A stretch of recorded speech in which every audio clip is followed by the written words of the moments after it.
All right, fantastic. If everybody could please grab your seats, and we're about to get started. We want to welcome all of you to 1 Million Cups this morning. We being myself, Anna, Milton, Courtney, and Stephanie. So we're going to kick off this morning with our expert panelists, a quick intro for them. We've got Jerry Glazer here, and we also have Ben Cottrell. If you guys could please introduce yourselves real quick. Great. Good morning. My name is Jerry Glazer, 25-year corporate kind of guy in corporate relations, civic engagement, HR strategy planning, and leadership, that kind of stuff, and have done 3 startups myself and looking at a couple more. Hello, I'm Ben Cottrell, one of the founders of DoodleKit, the easiest way for a small business to create a website. We've been used by millions of people all over the world. And I'm also a tech advisor for a number of startups in the area, and I write a column on Startland News called WTF, Words That Frustrate. Great, thanks guys. And first up, I'd like to introduce our first presenter. This is Nick Saroff with Stock Tycoon, a social online brokerage platform. So let's all welcome Nick. Thank you. Good morning. My name is Nick Saroff, presenting Stock Tycoon. In the last 10, 15 years, if you think about it, there has been a paradigm shift in how we consume goods, products, and services. 10 years ago, you couldn't order a cab from an app on your phone and have it show up at your doorstep in less than 5 minutes, or order merchandise online and be delivered to you in 2 days, and that too for free. But not a lot has changed. The status quo has pretty much maintained as it comes to investing in stock market. Well, at least until now. We're trying to disrupt that paradigm. So Stock Tycoon is the company that's trying to disrupt that market. What Stock Tycoon is essentially a brokerage platform. Users can register and start trading stocks and options. Let me find a place where I can put this. Start trading stocks and options, just like any other brokerage, E-Trade, Ameritrade, Charles Schwab. You must be familiar with some of those names. But the difference comes in we are building elements of social engagement and collaboration into an online brokerage system. For example, users or investors in real time can track other investors, especially the ones who are doing really well, for a small fee and improve their odds of doing well in the market. We're also building a big analytics, big data engine that parses and processes valuable information from successful traders, the trading data, and try to make sense of it and make it available to the broader investor community. So in essence, to me personally, it's a research and sort of execution platform in one. And to kind of drive home the point, I'll present a video.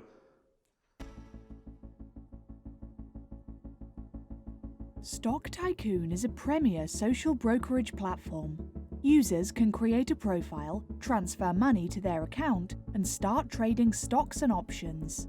Based on their annual returns, users then get tagged as part of a 3-category system: investor, lead investor, and stock tycoon.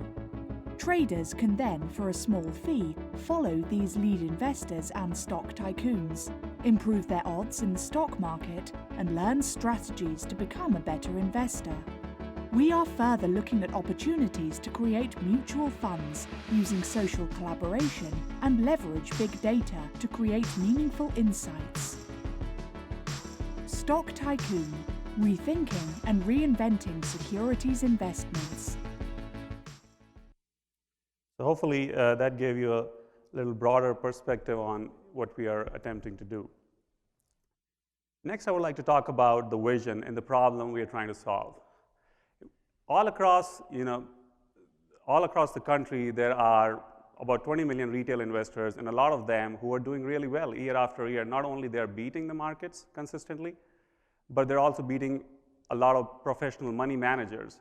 And so the question I'm trying to address is, how do you democratize that information, crowdsource that knowledge, and make it available to broader investor community so that they can, in turn, become better investors? We also want to create data points that retail investors have always wondered about. Retail investors such as myself and a lot of you, I'm sure, be investing in stock market. How am I doing relative to the population? I think that's one question that no one has really answered. Is there a way I can be tracking other investors who are doing really well and be able to do it in real time? And that's the big problem we are trying to address here. We also have an ambition to launch first in the industry mutual fund created via social collaboration. And to put it all together, essentially I'm trying to attack the psychology of investments in stock market, how people think about research and execute trades in the stock market. So here's a look at our journey so far. It's a rather brief one. We started our journey in October. This month, we're trying to wrap up our first POC. We have received a lot of interest from the accelerator programs across the country. And earlier, we were trying to push back, hopeful that we might be able to raise funds in Kansas City. But at the moment, we have decided to join an accelerator program in Charlotte that specializes in fintech companies. So we'll be relocating in Charlotte temporarily, but hopefully we'll be back and grow in Kansas City area. Let's just look at the team. That's me up on the top with a nice picture over there, and my CTO. And in conclusion, I think I would like to present another video, and then we'll open it up to Q&A. People offer rides to other people, and the transportation industry is transformed. And when people offer their homes to other people, the tourism and lodging industry is transformed. At Stock Tycoon, we know that when people offer a view into their investment portfolio, when people can in real time see what successful investors are trading, investing becomes more exciting, reliable and profitable for everybody. And the whole brokerage industry is transformed. Stock Tycoon, rethinking and reinventing securities investments. With that, I believe we can open up for any Q&As. Is that how we do it? Okay. Great. Okay, so we're going to start with questions from our panelists. So go ahead, guys. All right, Nick, I got a couple questions. Have you, I think it's a great idea. Have you validated, and forgive me because I don't know a lot about the stock market, but have you validated that the traders want to sell their information, their secrets? Typically, in my assessment, there is no such as a secret. It's typically some people are good at picking, for example, within their own, expertise. If I work in telecom, I'm probably more aware of telecom sector than probably I am on biotech. So that's where the inefficiencies come, where I know about telecom, some other guy knows about biotech. And then there are strategies, people who are writing covered calls, week after week and able to get consistent return, which kind of adds up over a period of time. And different strategies, good at making trades during sort of earnings season and try to benefit from that. So I think there is a desire. We conducted a small poll, about 100 people, and people saw a need where they're able to sort of collaborate. It's essentially at the end of the day of collaboration. I benefit from your knowledge and somebody else benefits from mine, and how do you bring it all together? So that's a good point. How do you bring it all together? How do you take what the expert is doing and translate it? I mean, I don't know, is it valuable just to see what they're buying, or is there a way that you can kind of help the person see their strategy more clearly, right? Instead of just, it seems like if you just saw, a list of stocks that they bought, that might not be that valuable. You see what I mean? How are you translating that? Right, I think so there are regulatory sort of issues at work here where we can't let people talk to other people and sort of, vouch for a stock. What we want to do is people see what other people are trading, and they should be smart enough to sort of make their own judgment at the end of the day and see if that trade is good for them. And it's not hard to understand what the strategy is. I think the challenge is to basically be caught up in your own bubble and not look what other opportunity exists there. And so you open up your horizon and try to see what other people are doing and try to make sense of it. Right? If it's for you, it may not be for you. It's not a sort of a replicating what somebody else is doing, but create another data point where they're compelled to think about, more broadly and make a sort of wiser decision as it comes to investing. Nick, that was, it's an interesting concept. My question happens to go to your target market, meaning there are some people that I think everybody here would agree they would love to make more money, no matter how they are able to do it. But there's some people that'll sit down in their basement at 2 in the morning and watch things going on, and other people who say, you know what, if I'm going to invest some money, I want to know this person, I want to know what they're about, and I want to have some trust in what they're doing. So my question is your target market, so who specifically, what kind of mental intellect, so to speak, are you going after to get that kind of person that will do that? This sort of reminds me of Mad Money meets, real time, if you know what I mean. Right. I think the couple of points you make, and we have thought through that and researched that. So I think our target market, so there's the retail investor community, which is people who have their own money and they make their own trades, is about 20 million in the US. And about 90% are the people who have that money, the budget, if you will, or the portfolio is anywhere from 1,000 to 100,000.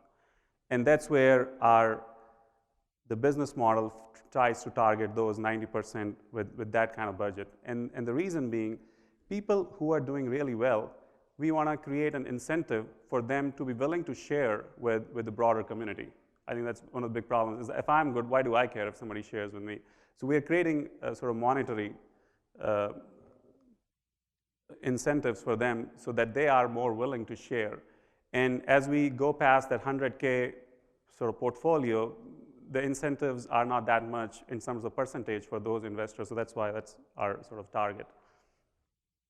And when we create that system where there is an incentive for a trader who's not doing so well or who wants to learn more, as well as someone who has been in the market and consistently done well, if we create incentives for both of them to come together, I think it increases the likelihood that they will come together. And then there are people who would, who this platform may not be for them, right? They just want to do their own thing, and we get that. But we are targeting that big population who would be open to that and would want to capitalize on that. We want to go ahead and open it up to the audience, but I've got a question for you myself. As a former day trader myself, years and years ago, I used to use tools like InvestTools, right? And their system would give us certain notifications. Let's say CEO of Sprint dumped all his stocks overnight. We'd get a notification in the middle of the night and we could exit that position if we needed to or something like that. So I'm curious how your system, through the social collaboration, is actually sending out those indications for people that do want to make money, whether they're selling or buying stocks. So that gets into the whole, I think one of the things I didn't cover is there is so much data available, right? What data is relevant and what is not. And one of the things, like you mentioned, insider trading, right? If somebody is buying or selling among the officers of a company, now that makes for a case to a reason to look into that thing. So that's a separate angle, and we are actually capturing the data, and it's part of the notification that users get whenever that happens. The other thing is, for example, earnings. A lot of times, earnings. I'm a day trader myself, avid options and stock trader, and sometimes if I have a portfolio of 10 stocks, I lose track of when the earnings are coming out, and there is a play to be made there. And so you have that kind of push notification being sent to the user so that they are aware that if they want to plan for the earnings that are coming out, they can plan for that. And then there's the whole social angle where we are able to collectively see what tycoons, especially the people who are doing well, if they are buying a certain commodity, security, for example, or they're selling, if there is a disproportionately buy or sell happening, and make that data available to the people so they have another data point to think about and execute a trade if they want to. Great. Okay, we've got a question for you here in the back, Nick. Hi, a couple questions. First, you mentioned mutual fund. When you buy a mutual fund, you need a prospectus. Are you going to be taking care of that? Sure. And then second, continue on his, there's a term called front running. And if I buy a stock at 10 and all of a sudden I have 1 million followers jump out and buy it, it runs to 20, I've doubled my money. I sell out, they sell out, the price drops back down to 10, I buy it in again. That's extremely illegal. So what are you going to do to protect people from that?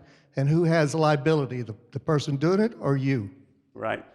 So, we've done analysis of how many user base we think we can get.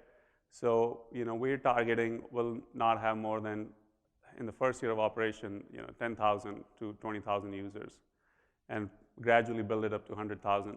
So that's the second question. So we are kind of far away from reaching a point and where we would have that kind of problem or may have that kind of problem. As it relates to mutual funds, we are still, I think I mentioned we have an ambition. So that'll come at least 2 to 3 or 4 years later. Right now, our primary goal is to stand up the platform and have the elements of social engagement and make sure people are using our platform to make their trades. So we can talk after this one-on-one, and we can talk about how we're trying to do that. A question here in the front. Wondering if there was a way you could track the senators and the government officials of what they're buying, because they're really real and there's nothing contrived. And I also wonder if you have an incentive to transfer accounts from one firm to another and waive the fees. Would you absorb fees for transfer? Right. So we are looking at various incentives. I think one of the incentives we are looking at is people who are doing really well, who are at the top 1% year after year on an annual basis, they will get the classification or title of stock tycoon. For them, we want to give them money in exchange for the right to sell their data, is how I would put it, so that data is available for the community. So that's one incentive. The other incentive is we're looking at giving them free trading, no matter what, stocks, options, what have you. And we've done financial modeling on that, and it still makes for a good business case there. So we looked at those two things. The thing about senator and congressman, that's a good point. I need to think about that. I haven't really given it a thought, but yeah. We have a question from Startland News from our Twitter feed about your current traction. How many customers do you have engaged now in the system? So the platform is not live yet. So to build a brokerage is a mammoth undertaking, and that's the reason no disruption has happened in this space. There is to register with FINRA is a 6-month process, the Financial Regulatory Authority. So we're going through that process. There are capital requirements, and we're trying to work that out. And so we are not live yet. Hopefully, our goal is to go live this year, and then So tell us a little bit about what those capital requirements are. For example, to get registration in all 50 states, it would cost us, including the lawyer's fee, about 60 to 70 grand. To set up a relationship with a clearing firm, we have already partnered with clearing firm, but to go live, there is a deposit requirement of 250 grand. So this is just an example of what it entails to be a brokerage. And so while it's not easy, I believe we're providing a solution that the market needs and will change the paradigm in this space. Question on your left. So it seems like you're mashing up the sharing economy with investing, and I think that's pretty cool space you're playing in. Like Ben, I don't know a whole lot about the investment marketplace, so I'm a little dumb here. But I was curious on a follow-up to what Jerry was asking in terms of who your customer is, and specifically I want to ask this through a business model perspective. Are you building a one-sided business model where you're just trying to bring investors into this, or are you building a two-sided business model where you want to kind of bring not only average investors, but the quote tycoons themselves? Because that's going to make a difference on how you kind of seed the marketplace with your customers. How do you envision this thing kind of growing? Right. I think our goal is to create incentives where people who have been trading on other platforms and done really well think that, hey, this is another platform and there's more incentive for me to go over there and make my trades there instead of here. You know, if I go to Fidelity, E-Trade, Charles Schwab's, I'm paying $7.95 for typical stock trade and options, you know, anywhere from $8 to $20 depending on the contracts, right?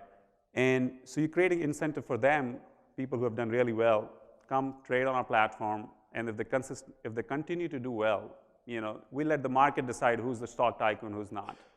That's the whole point. We look at their performance year after year, and if they are making certain gains, as you may have seen in the video, over the market, they become stock tycoons. So anyone can become stock tycoon, and everybody else has the ability to sort of follow them.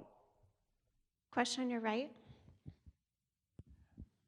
You started just mentioning it there. You know, you do have competitors in this space, not traditionally, but the TD Ameritrades, the Schwab's, the places that are doing it themselves.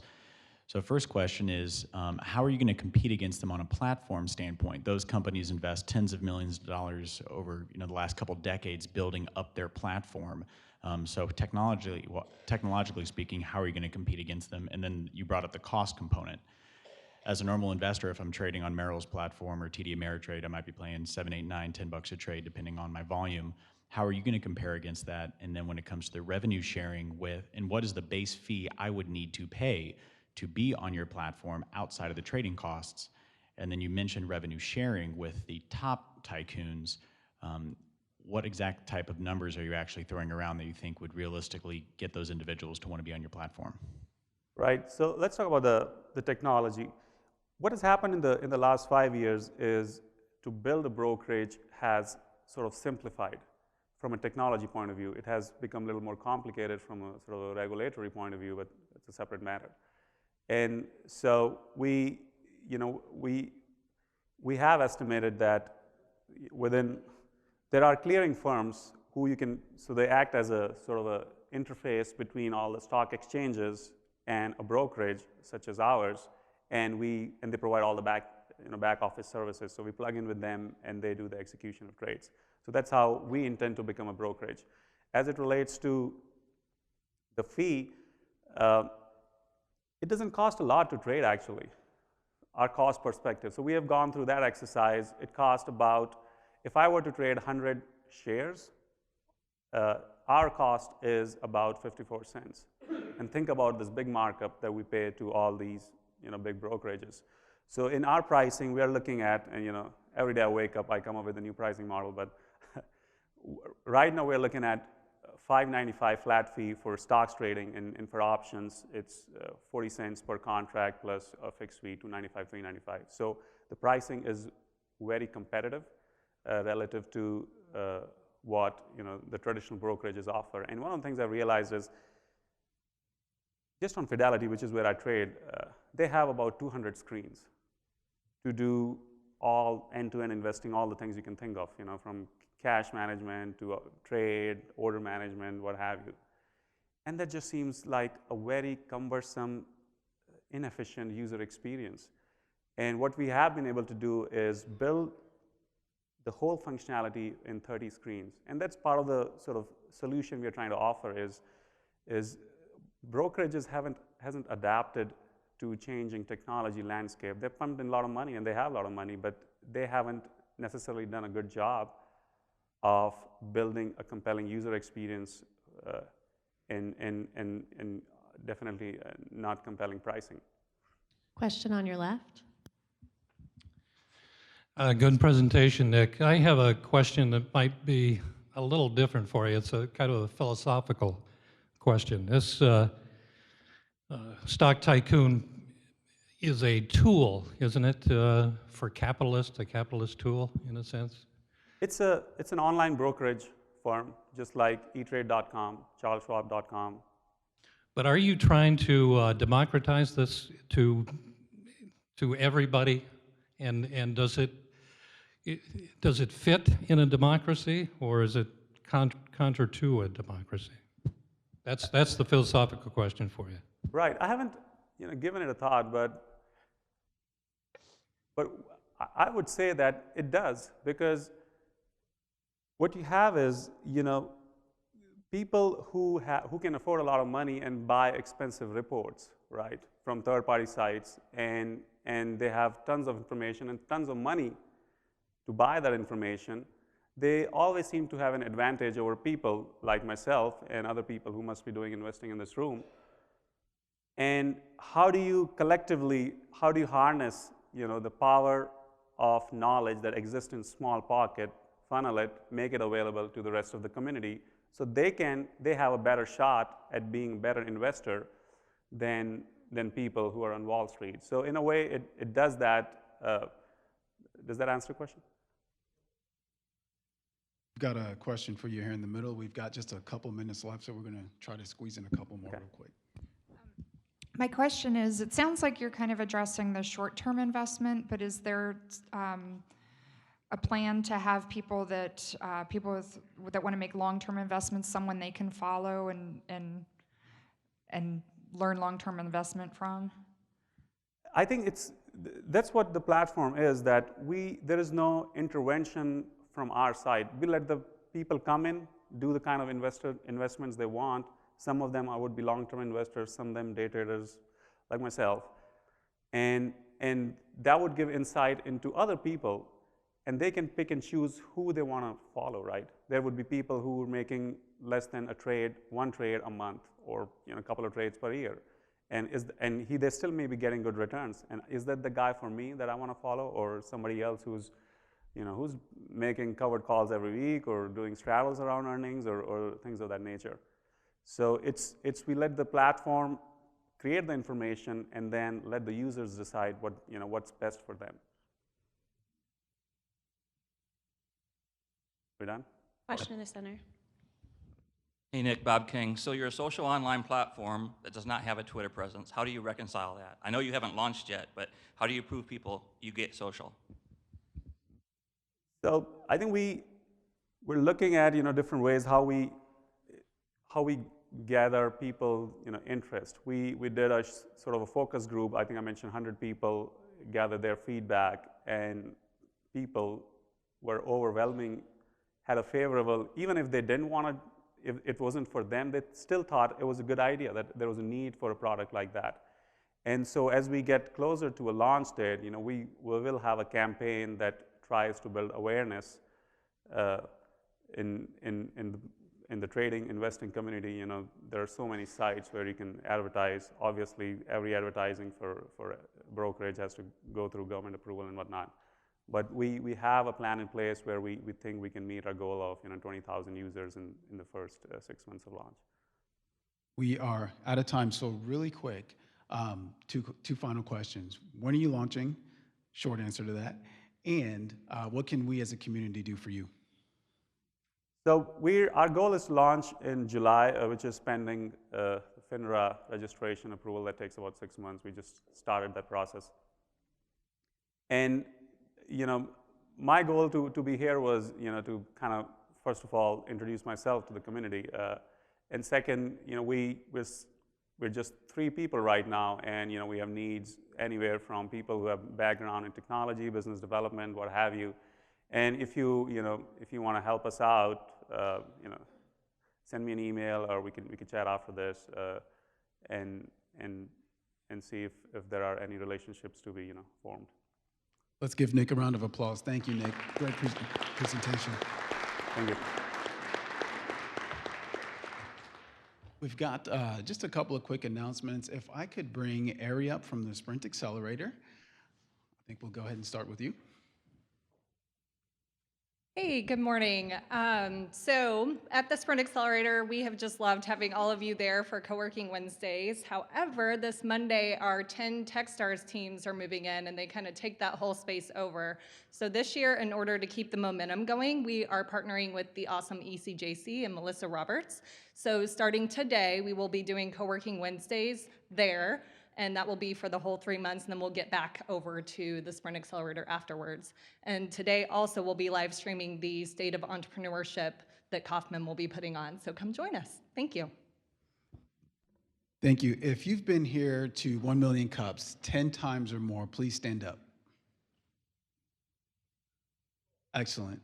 We want to thank you for being supporters of 1 Million Cups. So there's good news and bad news. Good news is we're going to welcome one of you to the Mug Club. The bad news is all of you can't get one, but try again next week. You in the back with the coat. Run on up here real fast. Oh, he's making you come up there. Oh, we've got Courtney in the back. She's Back with you. here. Hi, welcome to the Mug Club. I'd like you to introduce yourself and tell us why you come to 1 Million Cups. Sure. So my name is Larissa Uretti, and I have been. I started coming out here because I wanted to increase my network, and I mean today's example or today's presentation is a really good example. There's just a lot of things that I don't know about, and being able to learn from this community and from these inventors of ideas is really great. Thanks for coming. Thank you so much. So for our next presenter, we want to welcome Shay Sapp from Ticket Upgrades. Welcome.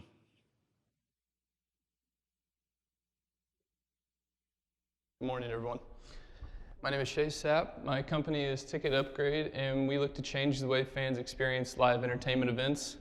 Think of us like a StubHub, but after kickoff, we essentially take seats that are not being used and offer them to fans within the event to upgrade to make their entertainment experience better.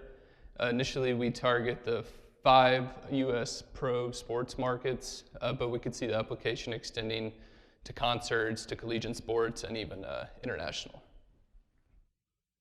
So the problem is high ticket prices, and I hate to break it to you, but ticket prices are not going to go down. So my company tries to add value to the price you pay. So basically, people spend a lot of money on tickets, and they expect to get their money's worth, but situations do arise where they don't get the value of the ticket that they paid. They could have something come up, not be able to make it to the event, and then scramble to try and sell it or try and give it away. If that doesn't work, they could attend part of the event and then leave early and then not get the value for the section of the event they missed. Or a lot of people attend events and then are unsatisfied because they're stuck in a seat that maybe doesn't have the view they expected, or they're in a section that has a bothersome crowd. So the solution is Ticket Upgrade. We're a mobile platform that provides event goers multiple viewing options. Through this, we make the entertainment experience more enjoyable, interactive, and exciting. How it works is once you get to the event and the event is started, you enter your ticket information on our platform. You then select whether you want to look for upgrades or if you want to sell your ticket. And Ticket Upgrade takes and identifies the seat you're in and assigns a value to it based on ticket pricing leading up to the event. And then if you wish to sell your ticket, we take that value and we update it throughout the event to find the most attractive price to sell your ticket to another fan, sell your seat to another fan. If you wish to upgrade, we take the value of your ticket and the value of the seat that's available, and we formulate a seat-specific price to you. So our customers, primary target customers, are season ticket holders and individual event ticket purchasers. Like I said initially, we're going to do the 5 major U.S. sports. Just to give you kind of a range of attendance, 74.8 million people attended an MLB baseball game last year, and 6 million people attended an MLS soccer game. That's kind of the floor and the ceiling. We target season ticket holders because this is where the majority of initial ticket sales go at the start of the season, large number of tickets, and these are usually the best seats that people wish to upgrade to. Individual event ticket purchasers, this is the largest number of people who attend these sporting events, and these are the people who might attend 2 to 3 events a year and really look to make those events they go to the best experience that they can. Secondary customers are venue and event promoters through advertising on the platform. millennials is the quickest growing population of ticket purchasers, and venues are looking, and sports teams are looking for more and more ways to adapt and kind of cater to this crowd so they can get them out from behind watching it on the TV, to in their stadium and, watching it live. And our platform kind of adds more of an interactive feel, which caters to this crowd. 70% of millennials said that they don't attend live events because of high ticket prices. But then they also said that they would be willing to spend more if they could clearly identify the value and more value behind their ticket purchase. And we believe that the Ticket Upgrade app is one of those small steps to kind of add more value and to get this generation in the stadium. Competition. Venues currently have their own upgrade programs. They're limited to seats that the venue hasn't sold, and so the selection is very small. Ticket Upgrade would have a lot better selection and also be a one-stop shop for all venues, so you could download our one app and use it everywhere you go. There are also ticket exchange platforms that offer similar service to ours. Pogo Seats and Let's Move Down are two specific ones. They are both relatively new companies just in the last couple years. We differentiate from them in that we calculate, set, and monitor our ticket prices. This allows us to get the most attractive ticket price for the seller so that they sell the ticket, and for the purchaser so that it's more economical to them to have the better viewing experience. We also have more of a social and interactive feel to our platform. We allow people at the game to connect, to transfer tickets between friends, and then also just identify friends who are at the event while you were there. So the next steps, let's go back for a second. Yeah, so the next steps, currently we have a prototype that we've developed, and it kind of has the look and feel of the platform. We kind of tested around with it to make sure we were kind of building something we could use down the road. Now we are getting it ready and building it out so that it actually functions with real information. While we're doing this, we continue to look for people who are passionate and excited about the idea to help the team. Next steps include forming relationships with the franchises who will have a lot of the information and kind of ticket stuff that we could use to make our platform as secure as possible. And then also to kind of get our name out there and to get people thinking about the options to upgrade while they're at sporting events.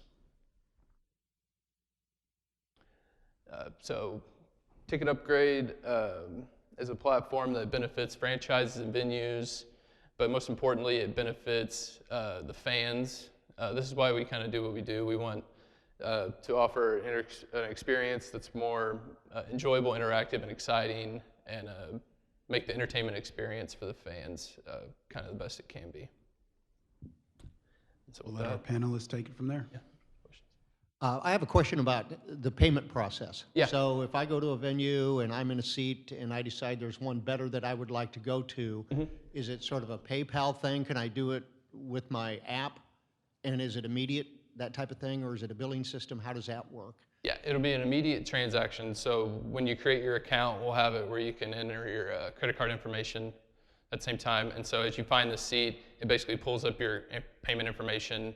You just look at it and verify it, and then you continue, and it's real time during the event. Is there any limits on how many times you can utilize that at a given event? So let's say you start and you're in general admission.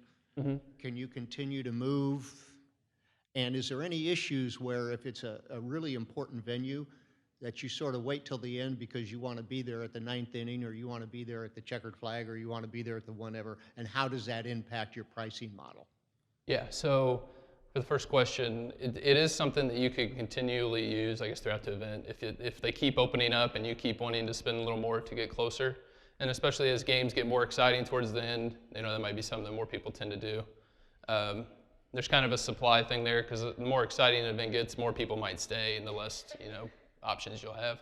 But that is an option. And then the second one with the venues? What was the second part of the question? Well, the second part happened to do with, the moving up and does the pricing change based on timing? So if it's the first inning and I want to move up, it's X, but we're getting to the 8th or 9th, now all of a sudden the pricing model changes. Right. And those seats now become even more expensive because, because of the venue. So I did develop my own pricing model, and so just to use football as an example, it does discount the value of the ticket per quarter, halftime, third quarter. But then I do take other factors into consideration, such as if it's season opener, if it's a close game, if it's Chiefs Broncos rather than an out of division matchup.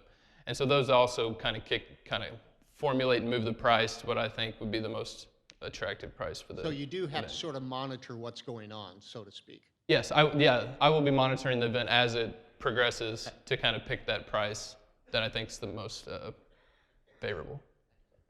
It's a very interesting idea. I'm curious, the same question I asked Nick, how much, have you done any market validation on both sides of the consumers and how interested people are in this, and then also the venues, and is this something that they'd be willing, because it seems like there's a lot of logistics that would have to come into play as far as making sure that this person actually has the right to have this seat because of your app, it has to be, I guess, hooked into the system somehow. So how much validation have you done in that?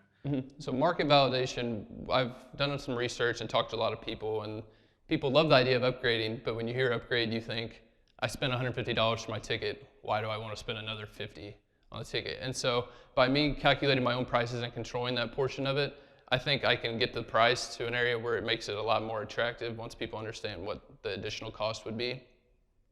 And if people list their tickets on my platform, it's not necessarily them doing it to try and get their entire ticket purchase back. I picture tickets that aren't being used during the event as kind of a sunk cost. And so if a fan leaves early, they're thinking, I'll just list it on here, I'll help another fan have a better experience, and then maybe I'll get some money back for it. So that's kind of the thinking on that I go towards. With the logistics side of things, there is going to be relationships with the venues that I will need.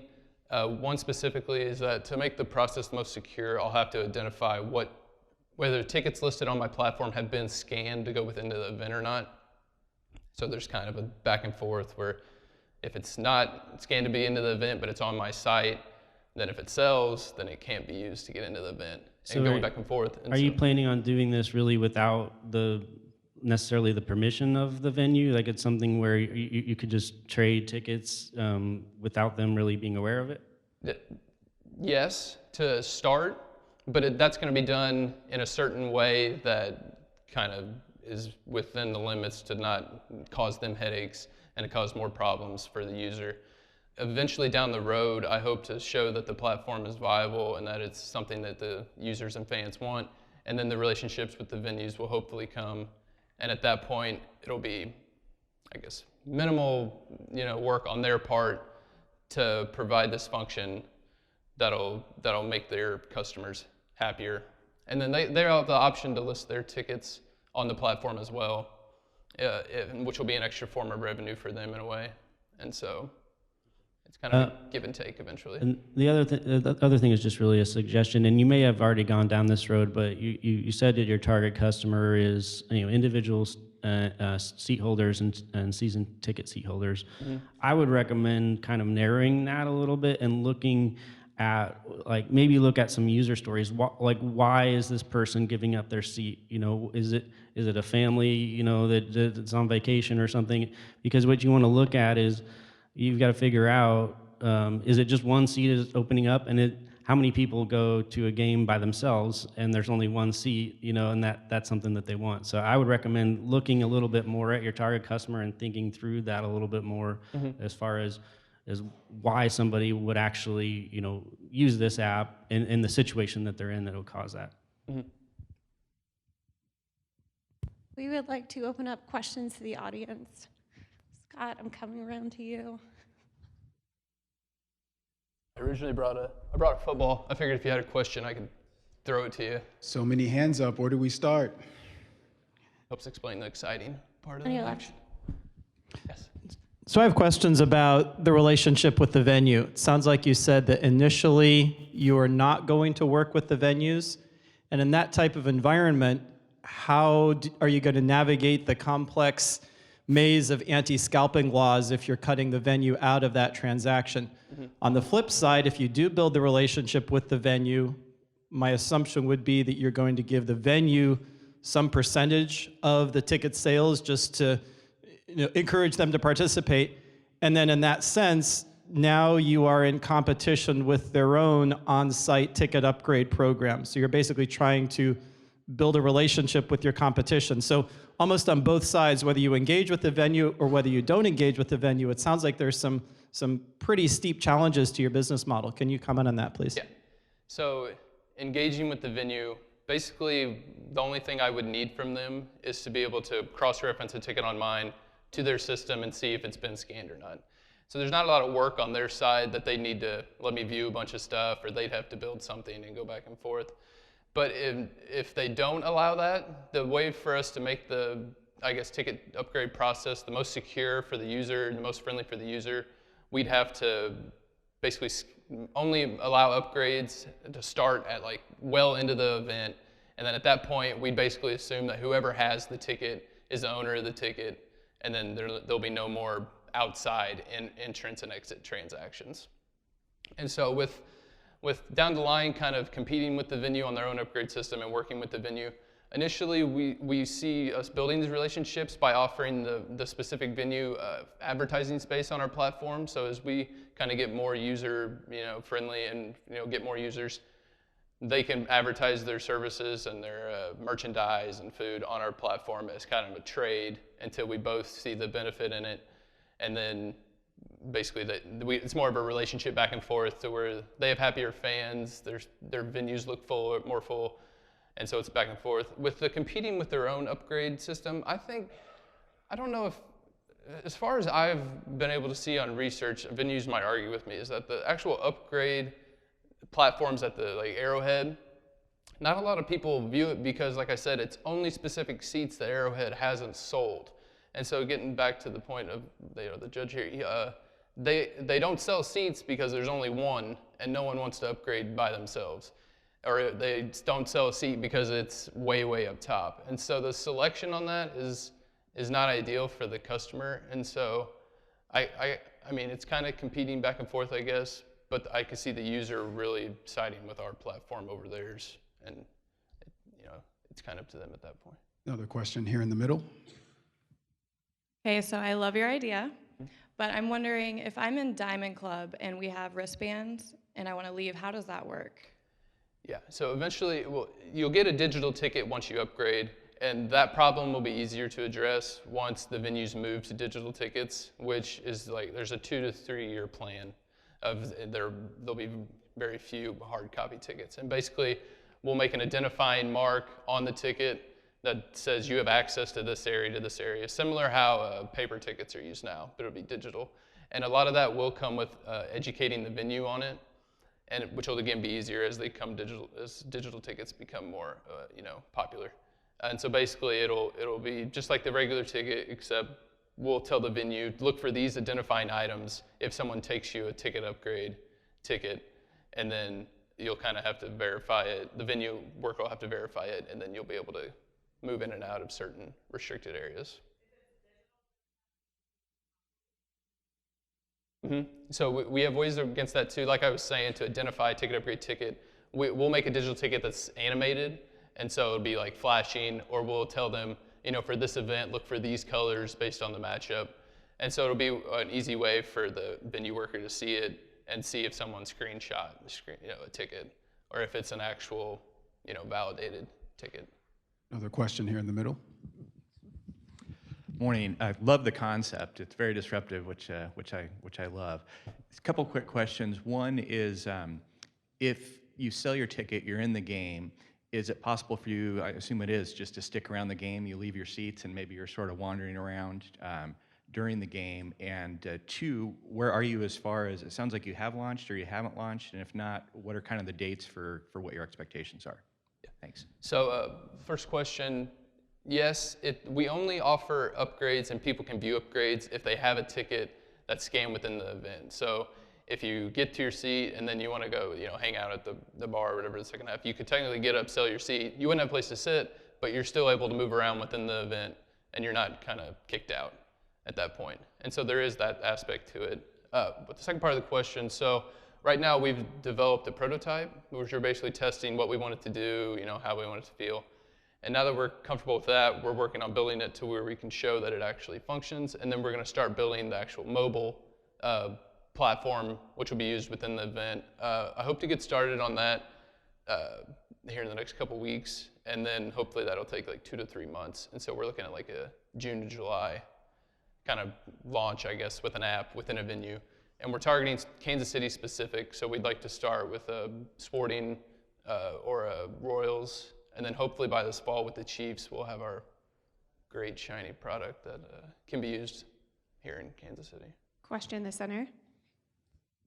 If a user is looking for a ticket in a section that maybe there's not security checking the tickets when they're coming out of the seat, what prevents the user from just seeing what seats are available and just moving to that seat until they get booted out? Right, it's a good question. So when we show you what seats are available for upgrade, we do not tell you specific seat locations, we give you a range. So we tell you section 101, rows 3 through 5. I have 3 seats available for upgrade. And so at that point, you kind of weigh it on your own, where if it's 3 or if it's 5, am I willing to pay an extra $10, to move down for the rest of the game? And then once the purchase transaction goes through, we actually identify the exact seats and give you the exact ticket. So that kind of helps that. Question here in the front. Okay. Not trying to be negative, but you're proposing to monetize something that is not a recognized property interest. A ticket, and talking to counsel at the National Football League, Major League Baseball, is a license to enter the arena, to occupy that seat for the duration of the game. Mm-hmm. You don't have the right to sell the 5th, 6th, and 7th inning, go sit in the bar. You can occupy that seat. That's not a monetizable property interest. So how much litigation risk do you have built in to the venture capital you have? Because if this is not authorized by the venue, you'll find yourself in federal court in about 5 minutes. I got you. I guess I'm not as familiar with the litigation side from the aspect you're talking about. But the person who purchases the ticket has the right to sell it, don't they? Right to enter that arena and see that. You don't have a right to sublet that seat out. That is a right owned by the person putting on the event. So I guess how I look at it is the ticket purchaser is the person who owns the ticket.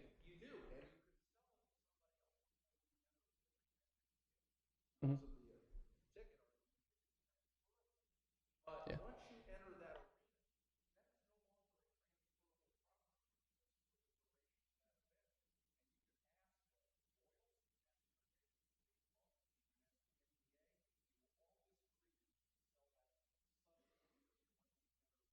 Yeah. Mm-hmm. So I guess to that, currently within the event, people do it on their own, whether it's legal or not. I can get into, yeah. Mm-hmm. Yeah. Right. It is. Shay, so to that, it sounds like a question for your lawyer, but we've got another question in the back over here. Talk to you after. Yeah. Sorry, 2-second delay. We've got a question for you right here, Shay. All right, Shay, I actually love this idea, and I think, one way around this is to get Major League Baseball, whomever, bought into the whole program, and it resolves that problem.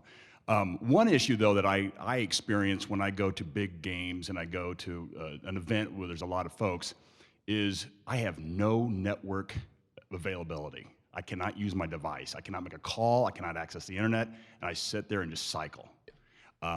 Have you thought about how you're going to overcome maybe those type of technical difficulties? Yeah, so currently pretty much all Major League venues have Wi-Fi enabled. The ones that don't they have it in their plan for the next 2 to 3 years. They have renovation plans coming up, and then Wi-Fi is a part of that. And so the venues that I've been to, and I've been to quite a few just recently trying to test what you are saying. And if you hook up to Wi-Fi, you don't have problems. But a lot of people don't know about the Wi-Fi, or they don't take that extra step, so they're sitting there trying to get phone service. And that would be kind of a barrier to my app. I see it as I have to educate people as they use the app to remind them to look up the Wi-Fi, you know. And I think as I'm targeting younger generations, I think they kind of understand it more, where if they don't have service, well, I'll look for Wi-Fi. This venue has Wi-Fi. And part of that is just kind of educating, I guess, the future user on it too, to make that, you know, extra step to get to where they can use that. Another question on your left. Would it be a good idea to target the stadiums and the people who sell tickets? As you know, this is a great software I have to help boost your sales, because they're the ones, if what he's saying is true, they're the ones that are really looking to see more tickets sold during the game versus, you know, individuals. So, like I was saying, so you have to have a ticket to use my app. You have to have it and be within the event to actually look for upgrades. So I don't see me taking business from other ticket sellers. I see me supplementing them, like you're saying, so it adds more value to their ticket sales. So some strategic partnerships I've thought of is working with them, and like with the StubHub was one example where if the second quarter hits and there's all these tickets listed on StubHub, is there a way for them to kick to my platform so that StubHub can say, yeah, we sell tickets, but if your tickets don't sell, we partner with Ticket Upgrade to give you another avenue to recoup your purchase during the event. And so it's just one other step to kind of add value that doesn't require extra work from the user. So that's something that I've thought of. So our final question to you is, what can we as a community do to help you? Yeah, so basically, give me feedback, tell me what you think of the idea. I appreciate the questions, and I love talking about it and kind of thinking through the whole thing. If you know people in the community, at the venues, or anyone that you think might be able to kind of provide me guidance or kind of get me going, keep going, I'd really appreciate it. I'm at the point where I'm starting to look for funding, and so if there's any advice or things I need to watch out for when doing that, it'd be great. And then just look for our platform. The next event you go to, kind of sit there and, you know, look around and kind of get in the frame of mind of thinking, you know, I don't have to be stuck in this one seat while I'm here, and there are other options. And that's it. Thank you for your time. Thank you so much.